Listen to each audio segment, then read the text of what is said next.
Satan was everywhere. He was in our music. He was in our Halloween candy. He was snatching children off the streets. Do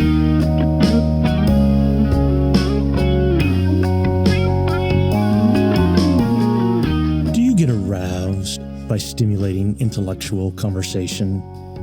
Are you turned on by the idea of engaging with thought leaders from across the United States?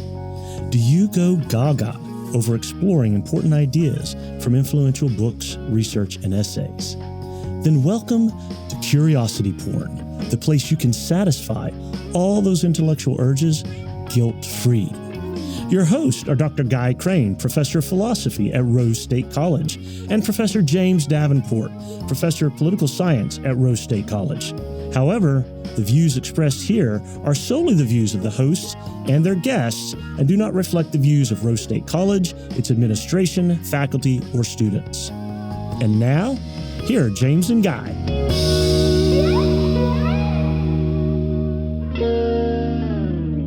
James, how are you, sir? I am fantastic. How are you, sir, Dr. Crane? I am, I feel like I'm going 90-0. I got a lot on my plate these days. And here is one time for our podcast that I might be able to tell you that I'm coming to you from the future. Oh. Kind of. Strictly speaking, where I'm recording from today is an hour ahead of you. So not exactly the same thing. You are now an official time traveler. And that's one more thing to put on your Vita. Wouldn't hurt. Well, for our listeners today, they're going to get a treat. You are the guest.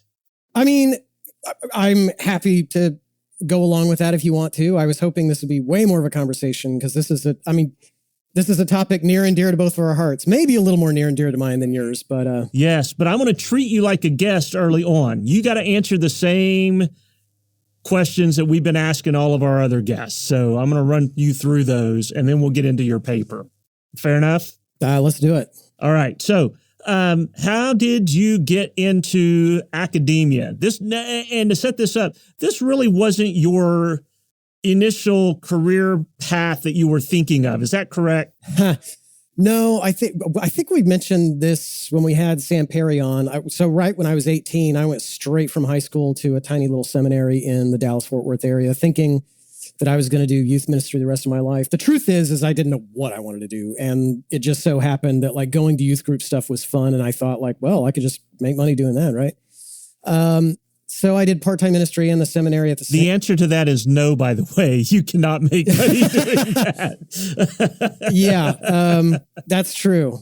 Yeah, it's amazing the degree of monastic poverty that some of these churches expect you to commit to in order to do the work. Anyway, I tried to stick with it. After I graduated, I probably did youth ministry all around the country for about 3 years. So I had stints in Muskogee, Oklahoma, and then Columbus, Ohio, and then Bridgeport, Connecticut, and then Phoenix, Arizona. And it took me that many churches to realize, wow, I hate this job. And it's occurring to me that the common denominator here is not the location or the church. So it's probably just me, and I just hate this. I just hate it. But there was a book that I read in seminary that was written by a person who had a PhD in philosophy. And it was like almost my very favorite thing that I read at all throughout all of seminary. And I realized that there were parts of the job that I really did like. I liked the sense of like reading for the sake of researching to produce a product. I liked the aspect of teaching. I liked the little bit of writing that I had to do. But like day-to-day youth ministry, that's only about 20 to 25% of the job. And believe me, because I tried every which way possible to expand that slice of the pie as much as possible. And I just hated the rest of it. But it dawned on me like, oh, you know what, if I did that, if I pursued that, that would basically, I could have a job like that. So I left Arizona and came back to the OKC metro area in like late 2003. And I started OU in the fall of 2004. I was a freshman, had never been to college. None of that seminary degree counted for even one college credit. And in hindsight, it absolutely should not have counted for any college credit whatsoever. But I knew on day one, I was there for like a 12-year degree. I'm here to get a PhD in philosophy, not just to see if I want to do this or not. So I never looked back. I had a lot of odd jobs between, but I knew I wanted to get that PhD, and I figured I could make it work somehow. And as I got into grad school, I realized like teaching was really more where my heart was than the research. So I managed to get the job at Rose State while I was still a grad student. Newly minted master's degree, actually. Look at that.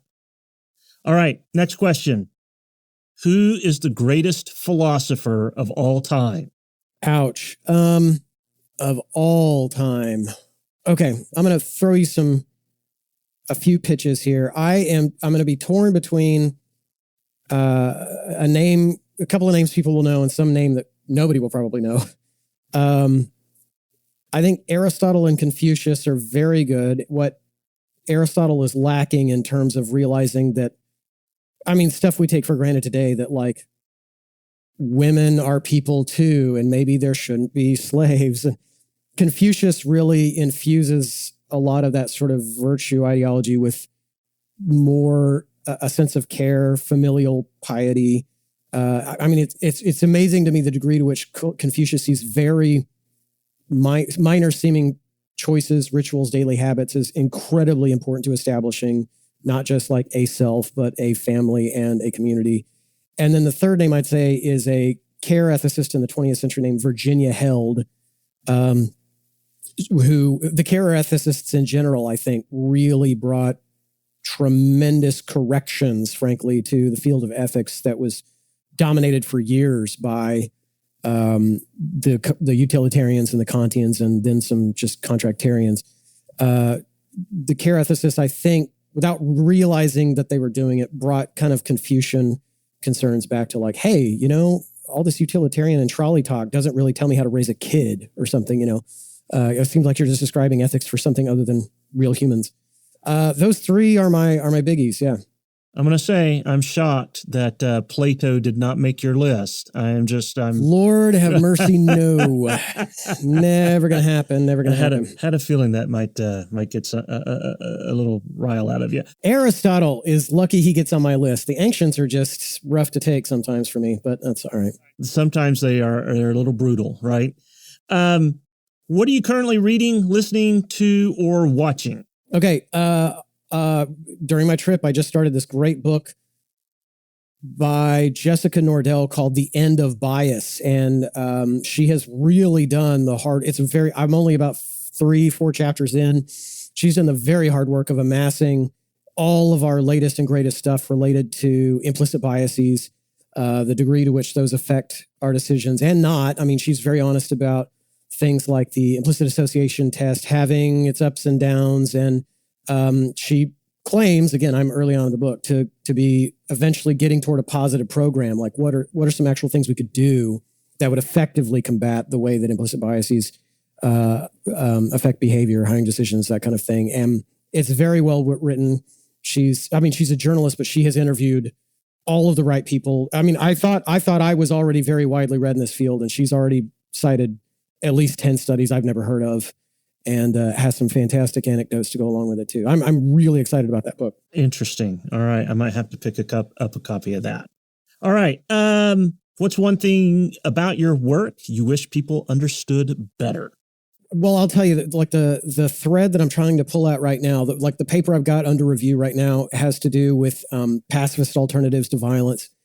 And you are aware, at least, I don't know if I've ever said this or not on our podcast, but that was the focus of my dissertation, not related to like just war theory or international relations, but interpersonal situations of threat. What about pacifist sorts of leanings in that regard? And I tried to defend a kind of interpersonal pacifism.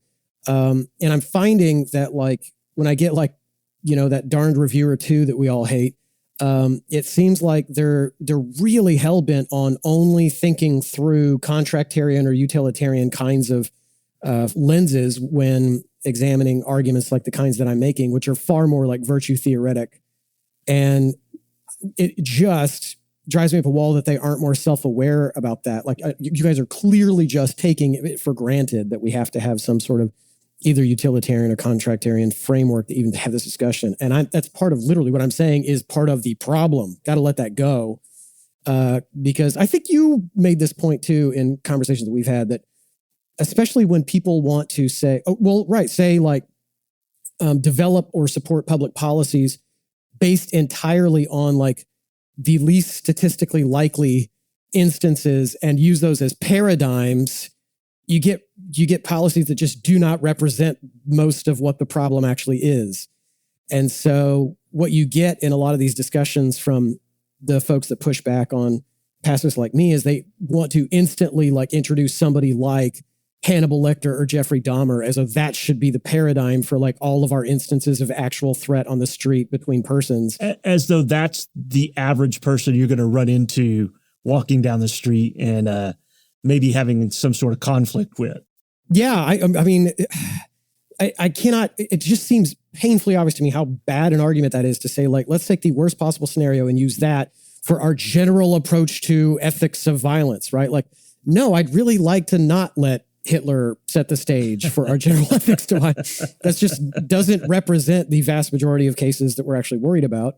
And I mean, I'm sure you've got some parallel examples in public policy where, like, as soon as you let those extreme examples do the work of being the paradigm cases, you do things that end up not making anything better, actually, because you haven't addressed like the typical cases, right? Yeah. Oh, and I love it too that they just take for granted, like, see, pacifists are wrong. You should just use violence.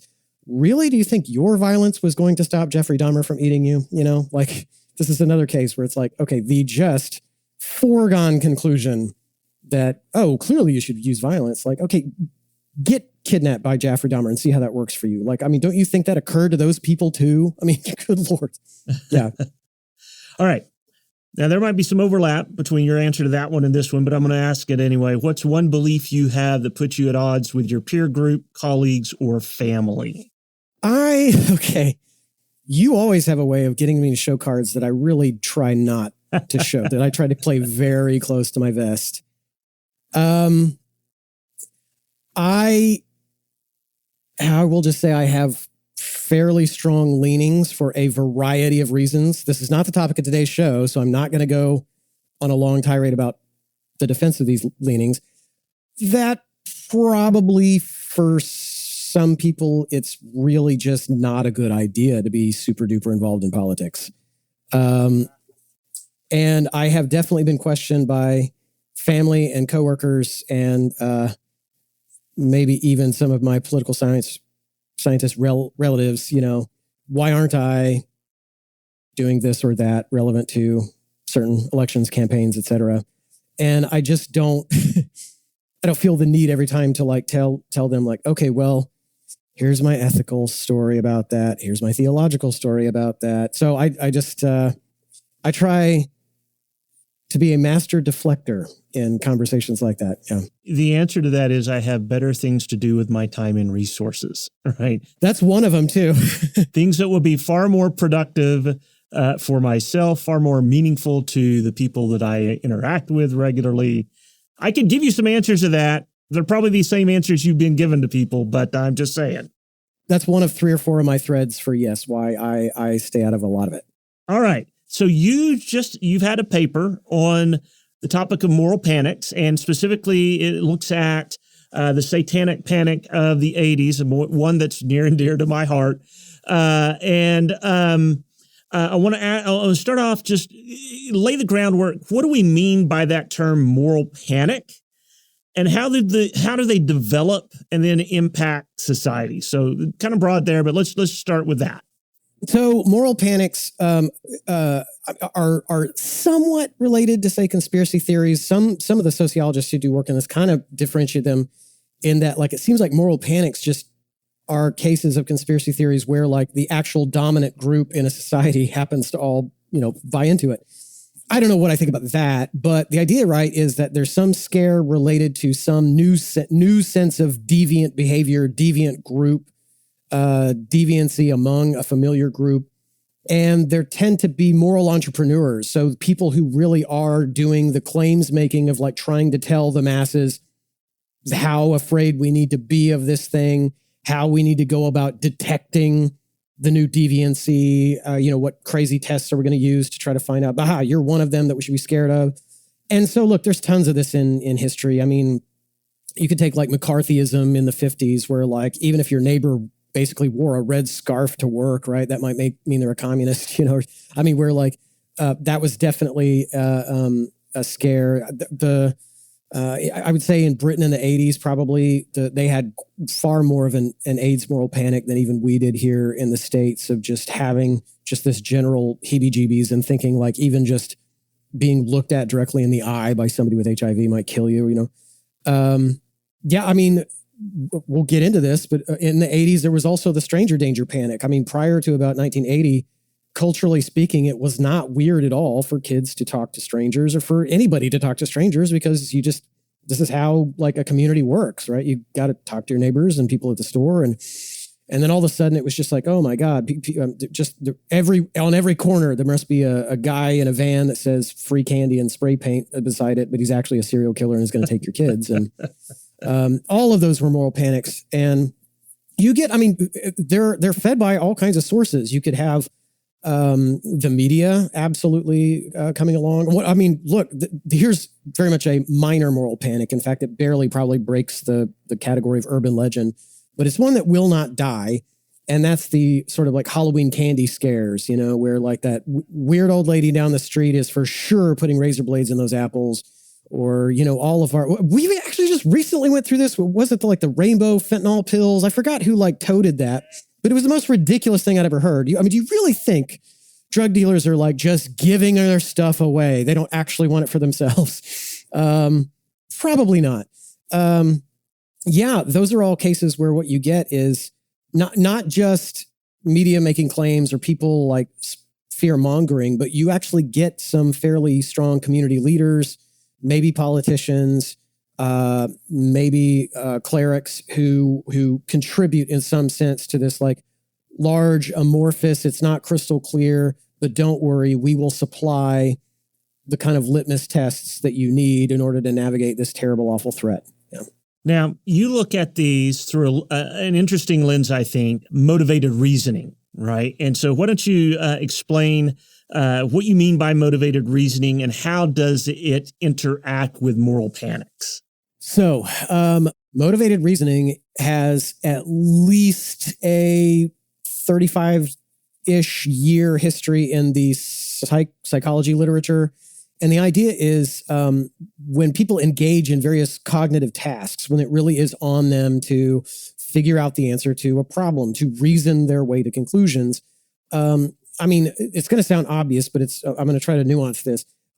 They engage in reasoning in a lot of times in ways, in other words, they select methods out of a variety of methods that they could use, or they set standards of evidence at certain levels in such a way that will maneuver them to conclusions that they already prefer, but may or may not be actually accurate. It's not as though they're merely engaging in wishful thinking. Oh, I just hope it's true that I win $1 million. That is not motivated reasoning. And it's not just blatant partiality either. Oh, clearly, this person is in the right and that person's in the wrong just because they're my brother. That's not motivated reasoning either. Motivated reasoners are reasoning. They really are crunching numbers, looking at evidence, constructing arguments. So in other words, like unlike blatant partiality or just wishful thinking, motivated reasoners really are operating under this constraint that they need evidence for what they're saying. They cannot just BS their way into any conclusion whatsoever. They actually need to, even for their own minds, see a clear line of evidence. The reason being is that the motivated part, what's driving them toward a certain conclusion that they prefer, as opposed to reasoning for mere accuracy's sake, this is done unwittingly. There are tons of experimental studies that suggest like people are entirely unaware that they are engaging in motivated reasoning when they are doing so. They take themselves to be making good faith efforts to draw conclusions. And so you have to have these sort of like clever lab designs to actually catch people out in them. I'll give you at least one that I really enjoy. And that is Jeffrey Cohen's, I think 2003, he did a study of people who had identified as either Republican or Democrat and had previously identified themselves as either very in support of welfare or very not in support of welfare. And so what he drums up is two fake welfare policies. One of them is incredibly generous. lots of stipends per child in the household, free community college credit, like $2,000 worth of groceries per month. Really generous policy, and then a very stringent one, very little benefits attached to that one. And he, being a good researcher, he did a pilot study to confirm that, yes, in fact, Republicans gravitated toward the stringent one and Democrats gravitated toward the generous one. Okay, so then he produces this news article that's explaining one of these two policies. So it looks ostensibly like just a newspaper article.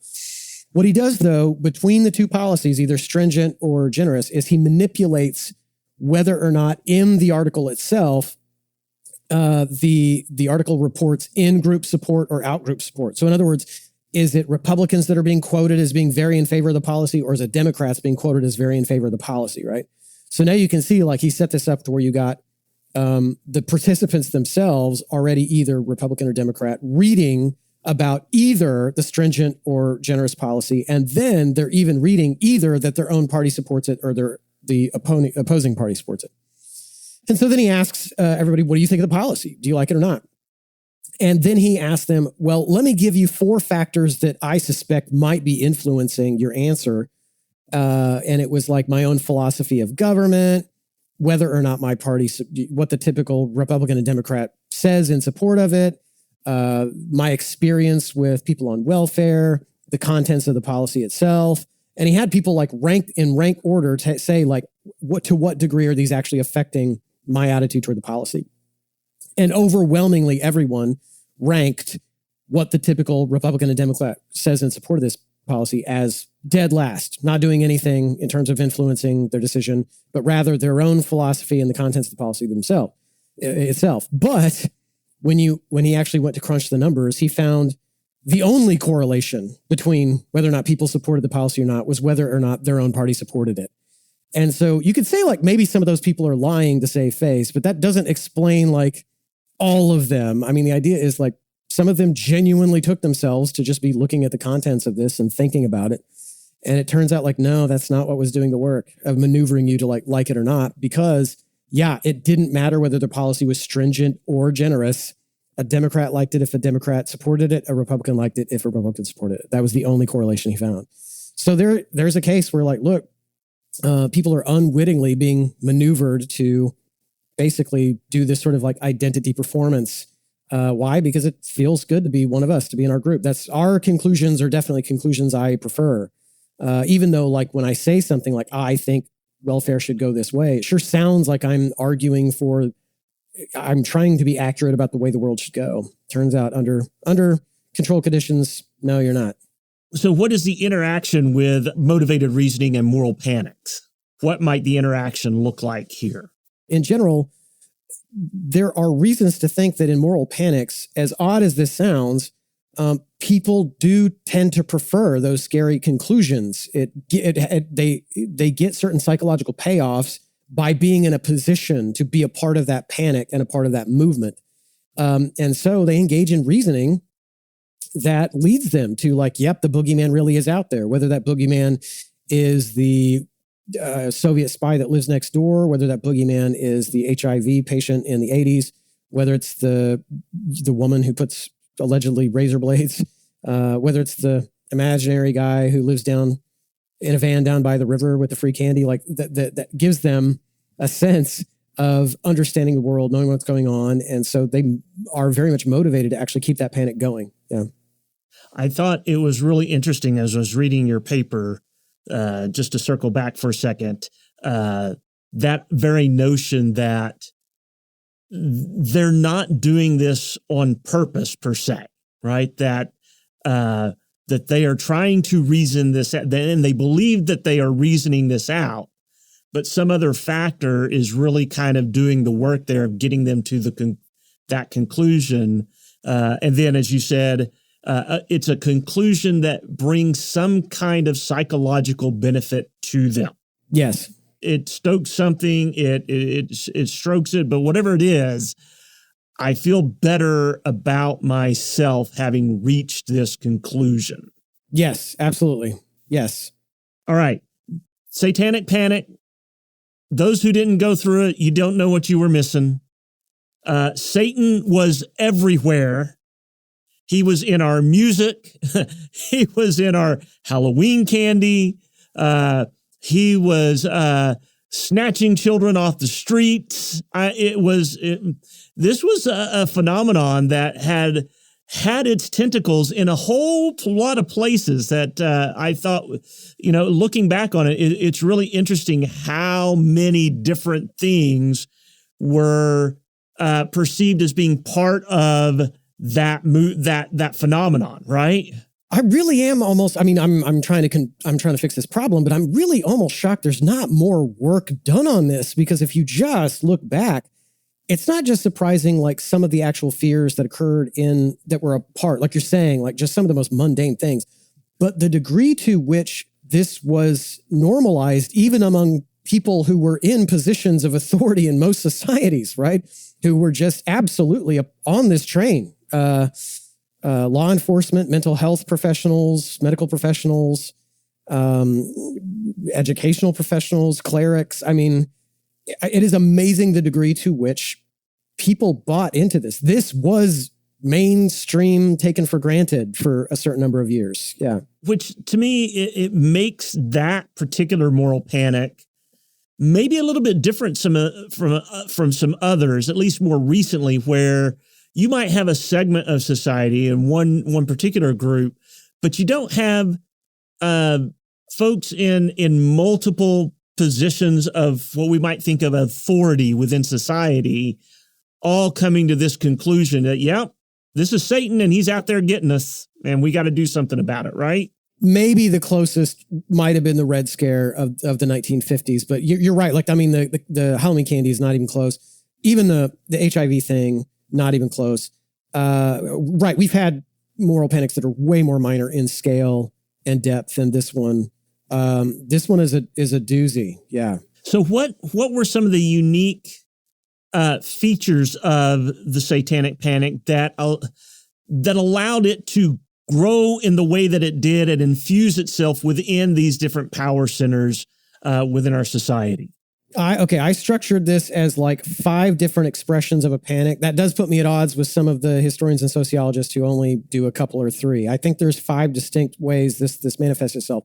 So it did so therapeutically. There was a book that was published in either late 79 or 80 called Michelle Remembers, and it was ostensibly a true account of a counselor and his patient, Michelle, who through this very particular technique called guided imagery had discovered that she had all these repressed memories of her childhood where she was abused by Satanists in this very ritualistic fashion. She was forced at a very young age to become pregnant just so she could birth babies that could be then like killed and eaten in deep, dark satanic rituals. And she was held against her will in these dungeons, and she was forced to be a part of all those sort of crazy rituals. And this really caught on in the clinician side of psychology as a whole. And there were entire like conferences dedicated to, listen, if somebody just comes in with anxiety, you've got to immediately start giving this guided imagery technique and find out if that was really some satanic ritual abuse, because that's entirely possible. And the idea is like, you aren't like being asked, hey, do you suspect you were being ritually abused? They say like, listen, it doesn't matter if you do or don't. Just shut your eyes and then try to imagine that, you know what, if it happened, how would it have happened? And just let your mind flow. And you just kind of like go through you just imagine it. And they would do these techniques for weeks. And especially based on what we know in our memory science now, like you will eventually start to feel as though you remember these things happening. You genuinely experience those as memories. You can create rich false memories in exactly this way. That was huge. There were also law enforcement threads dedicated entirely to the Satanic Panic, where those clinicians were telling some law enforcement, listen, we've got these patients and they're coming up with all this crazy stuff. We got to find where all these satanic criminals are that are doing all this crazy stuff to those kids. And so you had the rise of like occultic expert cops. You also had the rise of just like police presuming out of the gate that just a heinous murder must have been satanic in origin. So we need to like try to pull at that thread as we're investigating the crime scene. By the way, I've got a friend who is a retired cop in Oklahoma City.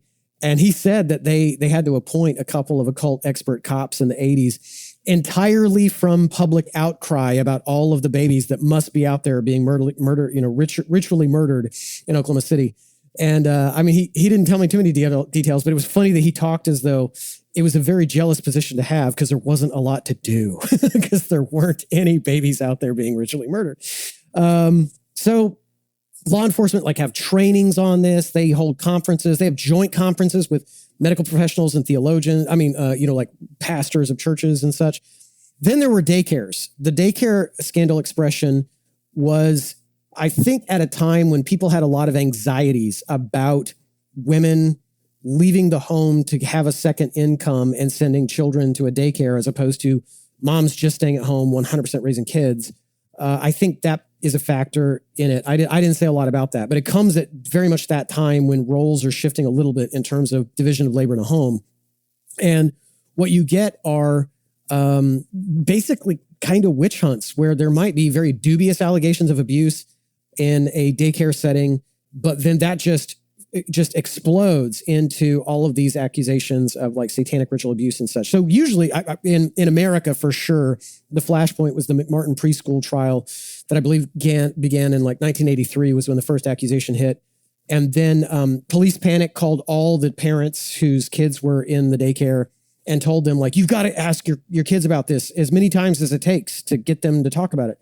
Well, I mean, that was the problem because like parents would not let it go, even though the kids would repeatedly say, nothing happened. I'm fine. I've never seen anything like that.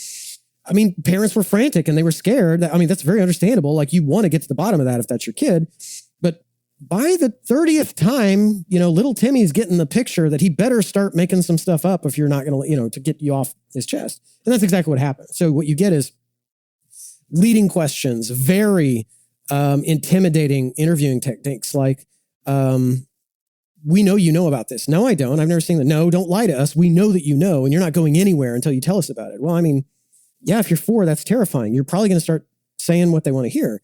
Exactly what happened. And then the details got weirder and weirder. Kids would mention stuff like, yes, and my abusers wore black robes and they had inverted crosses around their necks, and they would, again, ritually butcher up, or they would take us to the cemetery to dig up corpses so that we could mutilate them and then bury them back just in time to get back to the daycare for parents to pick us up. And even weirder stuff than that. I saw my abuser turn kids into mice. I saw them fly through the air. They flushed us down the toilets to secret sewer rooms that were used for abuse. By the way, these are actually a matter of court record in the McMartin preschool trial. I mean, this was not just the fringe. This was absolutely the testimony of children sitting in court trying to talk about what happened. So this sounds like typical kind of child fantasy type stuff, scary kind of fantasy type stuff. But you would expect adults to be able to distinguish between something that's been entirely made up and that obviously can't be real and actual abuse. And so what I'm hearing is there was something going on that made these adults who are hearing this say, oh, that's gotta be, Satanism going on in that daycare somewhere, and we got to go root it out. Well, and that's just it. This is why all these expressions together matter. They're mutually reinforcing. So in the case of McMartin, there was a parent who basically took credit for floating the idea, and arguably so that parent had gotten the idea from some of the already going law enforcement and mental health expressions. In other words, there's already trusted authorities who are saying this kind of thing might actually be happening. And so when kids are saying it and coming up with, and two, like very vivid detail, and they can say a lot about it, and it sounds like a coherent narrative that could be pretty convincing to you, even though even at the time under controlled conditions, you could actually reproduce those exact results with things that never happened to children. I mean, sadly, that's not what was getting the press at the time. The devil was getting the press. And what you mentioned too was another expression, pop culture. The devil, like you're saying, the devil was everywhere. The devil was in rock music. The devil was in cartoons. The devil was in toys. There really were folks making a living for themselves, just telling good church-going parents that don't you buy those He-Man toys for your kids because they're going to end up worshiping Satan after they play with those He-Man toys or whatever. I remember that. I remember the thing about the Smurfs, which you mentioned, you referenced in your paper. The Smurfs were some kind of satanic cult type of thing. That one is just a chef's kiss gem by any historical or sociological standard, because so that argument was made by the folks who wrote these books called like Turmoil in the Toy Box. I think that's what it was called. And if you want to go search on the YouTubes, you will find this video where they're discussing it, and they're holding examples of all these toys. So they're holding like the Smurfs, and they say, one guy says, and you notice they're blue and their lips are black. And the other guy just says, well, how about that? And he says, well, and you know what happens to you when you die, right? You turn blue and your lips turn black. So it's kind of like they're just zombies, and zombies are just kind of occultic, and therefore the Smurfs are satanic. And the other guy goes, you know, and I also think that the Smurfs are probably promoting homosexuality because so many of them are male. And the other guy's like, yeah, I think that's probably right. And it's just like, I mean, by any rigorous argumentative standards today, like this is just, are you hearing yourself out loud right now? Like, I can hear you. Can you hear you? Yeah, but that was exactly the sort of thing that made a lot of people convinced. This was seeking out patterns all over the place. I mean, Procter and Gamble went through a whole yes, I was going to mention that, logo. Right? Their logo. People they were just convinced to their shoes that like part of the logo looked like satanic stars and part of it looked like sixes. And this is a logo that predates any of these worries whatsoever. I think they'd had it since the 1800s, and it had absolutely nothing to do. But the panic got so bad, they did change it, and then they got very litigious with anyone who continued to tout the idea that the logo was satanic. Yeah. You can't talk about this time period without also referencing a couple of other phenomenon within it. The whole backward masking craze, right? So that was part of like, how is it the case that like rock music is promoting these things? We really should mention that when we say like satanic or Satanism, that term during this time gets extremely elastic to basically apply to anything that is like offensive to white Protestant middle-class sensibilities, basically. So anything that we're really anxious about, that's satanic stuff. So that means even if there's like mild drug references in a rock song, oh, that's Satanism. They're promoting Satanism. Let your kids listen to that. They'll not only maybe try the marijuana, they're going to worship Satan too while they're trying the marijuana or something.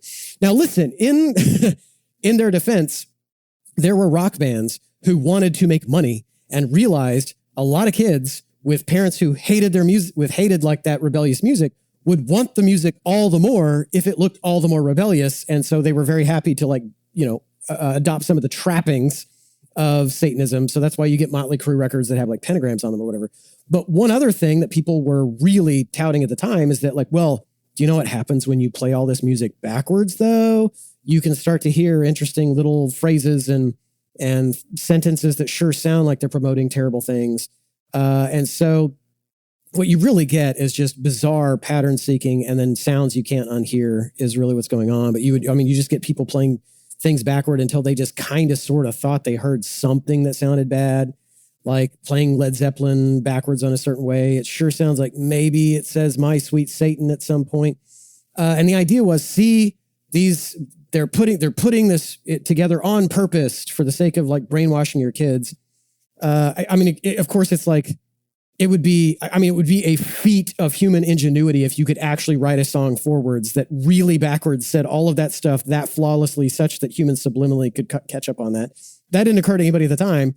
But what was one of my favorite ones, though, is that people who got really obsessed with this found out that even if you played the Mr. Ed theme song backwards, you could get some satanic messages. And even those guys started to say, like, I don't know that they meant to put this in here, but I mean, it sounds like it's in there. So they still weren't going to let go of their bone. But listen, the most important thread, I think, tying all this together is the actual conspiracy theory part. So this is thread number 5, expression number 5.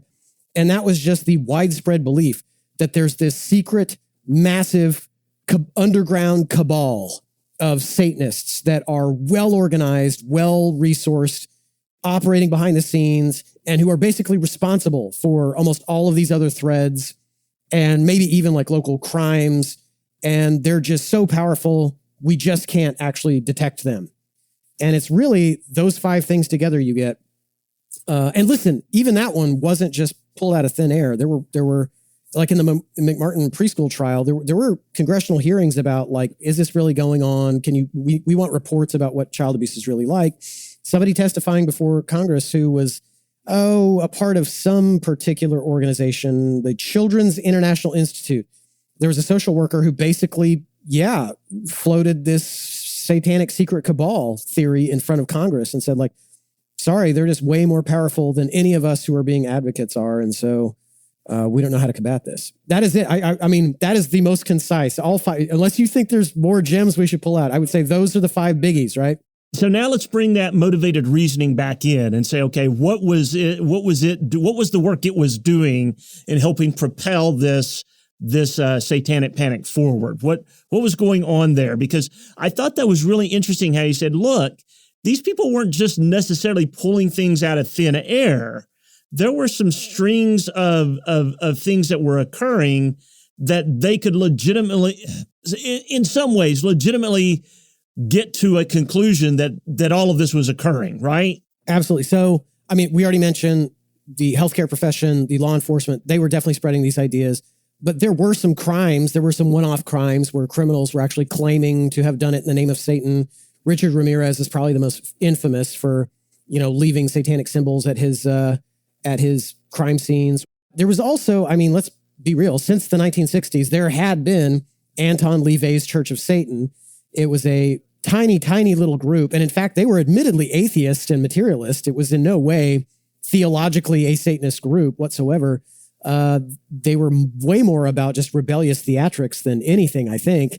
But they were just small enough and frankly theatrical enough that they kind of handed some fodder to some clergy who were moral entrepreneurs at the time. There were also like journalists running TV specials about this kind of thing. Geraldo Rivera had a TV special about Satan's Underground. I think it was the most watched documentary at the time, the highest rated.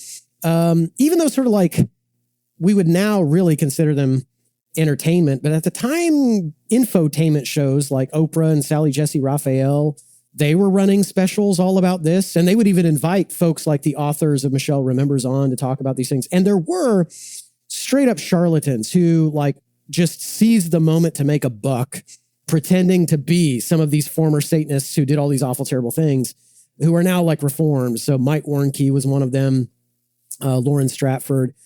All of these, by the way, even at the time, had been thoroughly debunked in some even Christian-sourced magazines and articles. It's just that like that debunking did not have near the cultural coverage that just the panic did itself.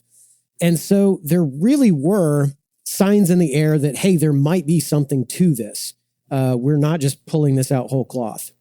All right. So now there was another feature kind of you added into here was the role of fear that fear plays in this. So let's talk about that a little bit. What role does fear play in sustaining, propelling forward these moral panics? What I really argue in the paper is that like fear is supposed to have certain effects on our judgment and our reasoning. It's there for a good purpose. So the idea is like, if you, there's really good experimental evidence that suggests most of us have an optimism bias. We hear about risks and we judge those risks to be present in the society, but we grossly underestimate the degree to which those risks will affect us. So, I mean, think about how like this explains a lot of why folks who get lung cancer or heart disease, it's just not occurring to them while they're smoking or while they're, chomping on bacon wrapped butter that there's anything for them to worry about. It's probably for, oh yeah, that's a problem. And it could happen to me, but it probably won't. So optimism bias. And look, I mean, I just gave some silly examples, but it turns out it seems like that does some important work for us, because if you find that people don't have optimism bias, they are overwhelmingly likely to be clinically depressed. So clearly optimism bias is paying off for us in terms of like getting on in life. But the idea then is that like, well, we're going to mess up because it seems like under conditions of real risk, like we don't want optimism bias. That's how you get eaten by the tiger when you're like, I'm sure the tiger's friendly though, right? No. Well, that's where fear comes in. So fear comes online and tends to change the orientation of our judgments about instances of risk. So it does seem to correct our ability to judge the amount of risk that certain threats pose to us. In other words, we get much closer to the actual number in conditions of fear. Like all of a sudden we're like, oh, okay, now that I'm standing in the presence of a snake, I am much more aware of the degree to which I am under threat by that snake, right? And also, this one is interesting. It also increases our tendency to detect patterns. So, for example, I mean, if you really were in a scenario where you should be afraid of snakes, it's really important to look at the ground and see the pattern that is like the diamond back of a rattlesnake, right? Even if it just turns out to be a branch, it's still way more important that you erred on the side of snakiness rather than branchiness, because that's how you live. That's how you survive. You heightened senses of pattern detection, okay? Those are exactly what fear is supposed to do to your mind when you make these judgments and help you reason well, right? Now, in the case, and I think that's exactly what is going on in the case of folks who are caught up in the Satanic Panic. They are, yes, very pessimistic about the degree to which all of these various things pose risks to themselves and their children. Satanists at the daycare are going to harm my kids. Strangers going to harm my kids. The possibility of me going to therapy and having memories of my own that get, trouted out. That's the pessimism part. The pattern seeking, though, I mean, yeah, they're trying to detect the snake. And the snake in this case is the various like satanic elements that could pose a threat to themselves or children. And so here's a case where I think the stuff that fear is supposed to do for people in their judgments actually hijacks a situation where they're not really under threat. And so they start seeing patterns and risks where there just aren't any. They're seeing like connections between Smurfs and the occult, or, weird sounding phrases and backwards masking. One of my favorites is like, if you liked Kiss back in the day, if that was one of your favorite rock bands, somebody was going to tell you, did you know KISS stands for Knights in Satan's Service? Turns out, no, total urban legend.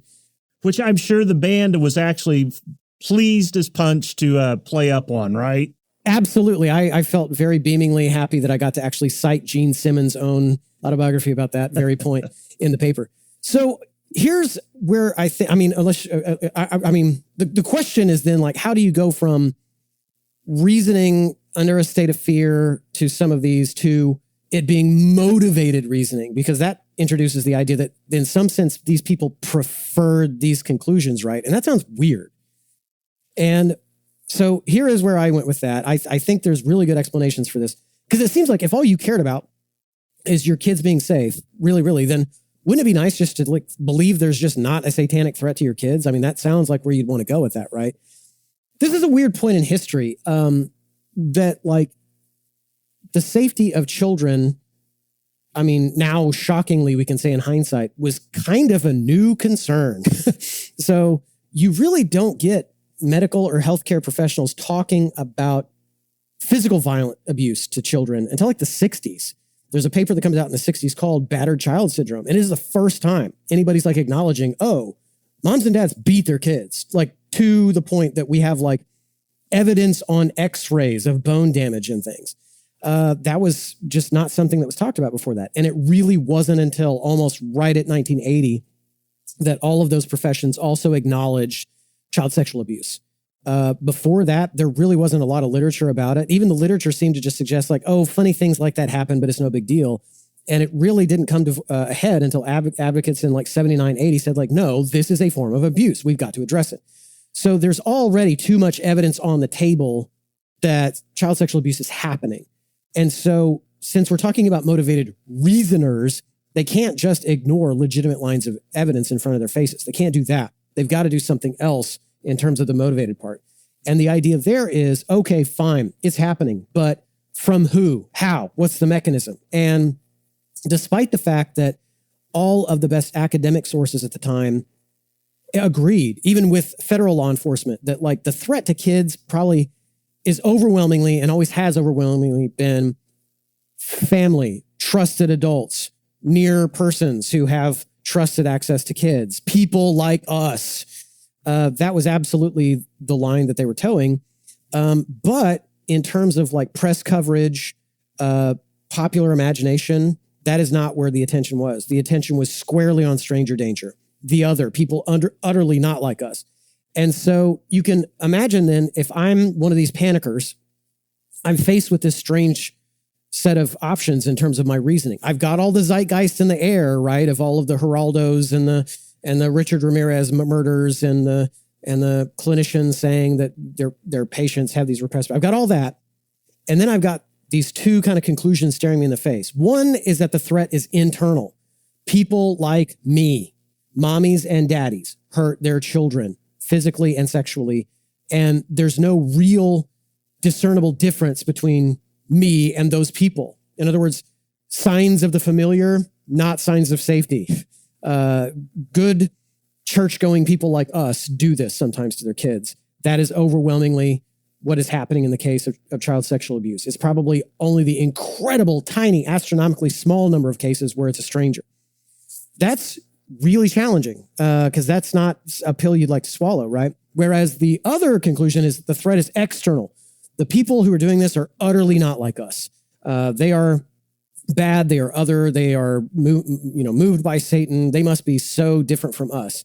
And that conclusion has some psychological benefits because it allows me, number one, to regain a sense of control. Now I know exactly what's going on, where the internal threat really doesn't. Like, I don't know if it's the Boy Scout leader or Uncle Ron, or like, I don't have a sense of control when I accept the internal threat conclusion. I don't have a sense of like, how am I going to figure this out? The external conclusion gives me like, I know exactly how this is working and who's doing it. It's those other people who are secret and powerful.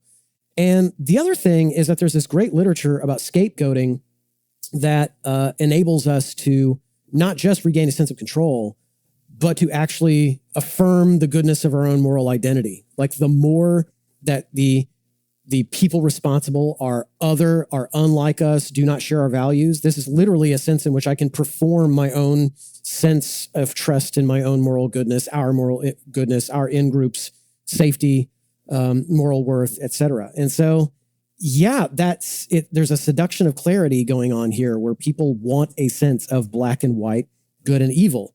Anything in between is too messy and I don't have my control back. And I don't know if we're good, if we're that messy. If the line goes down the middle of all of us, I have to let go of a lot of stuff about myself, my culture, my sense of who's who.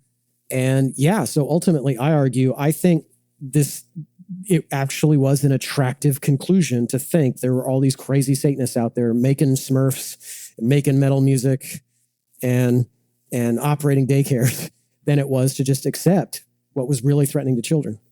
I think I talk about it in terms of there being kind of a negativity bias amongst people.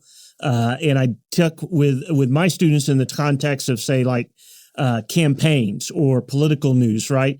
We are much more likely to believe negative news than we believe positive news, to remember negative news more than positive news, and to share it, right? That's just we seem to be hardwired in that way. And maybe that's that fear, that the fear factor of trying to keep us from doing things where it goes haywire is we're just inclined to internalize and think about things in a way that we're more inclined just to believe something bad happened over here. And the more, as you said, the more that we can say that the people who are doing it are different than us and are bad and we are good, the more satisfying it is to think in that direction. But we are running up against the clock. So I want to ask you one final thing. So what advice would you give to people who maybe we're seeing something that is an emerging moral panic? How do they keep from getting wrapped up into that? What are some steps they can take to avoid going down that road? Okay, so I don't think it's like, oh, go to these sources and not these sources. I don't think you're ever going to fix it that way. Mind you, I'm a philosopher and a psychologist, but my armchair psychologist theory here is this has way more to do with my own mental health than it does maybe the hostile epistemological environment that I'm maneuvering in. In other words, like, how much of my identity is wrapped up in the thing that I'm questioning right now? How much is my sense of need for control and certainty? Like, forget the situation we're talking about. Am I just okay sometimes with just being uncertain? What if can I just say, maybe I just don't know yet, and that's as good as I can do right now? Can I say, like, maybe there's just some things I'm not going to be in control of, and even if I had the best information in front of me, maybe I need to be okay sometimes with saying, like, you know what, even if my best efforts, maybe I'm not going to get to 100% certain conclusion here, and I might just have to be okay with that. That right there already, if I can accept that, if I can go through that. In fact, I'll give you an example where there was a study done. I wish I could cite it for you very well off the top of my head, but I can't. But it was a study about asking people to imagine they had superpowers. One group of people was asked to imagine that they could fly. The other was asked to imagine that they were impervious to pain. And this was a pre-post. So they were previously asked a bunch of social questions about how threatened they felt by all kinds of social issues. Then they go through the superpower exercise. Then they're re-asked the social issue questions. And the folks who were asked to imagine they were impervious to harm got way more calm about all those threats that they considered in social policy issues. I think this really does ultimately become a matter of, are your fears being hijacked by your own just need for control, need for certainty? Calm down, learn to say, I don't know. It's okay to not know. It's okay to not be certain. And all of a sudden you will probably hear information, even if it's from good or bad sources, through a very different filter than you otherwise would. All right. We could talk forever about the Satanic Panic, but we bumped up against the clock. This has been an excellent, I want to highly recommend that paper. It really, really interesting. I've learned quite a bit about moral panics in general, some of the specific dynamics of the Satanic Panic as well. And thank you for coming back in time to talk about this. I'm glad I made it. And sadly, everybody's going to have to wait quite a while for the anthology the paper's accepted in isn't out for quite a while. But I don't mind sharing preprint versions if anybody wanted to reach out to me. That's fine. There you go. All right. We are going to wrap it up. Thank you for listening, and we will see you next time.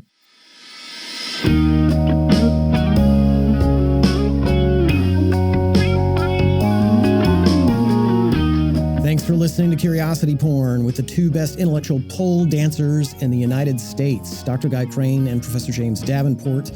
If you'd like to share a comment about today's episode, suggest a guest or topic, or just leave a compliment or complaint, you can reach us at curprn@gmail.com. We hope to hear from you.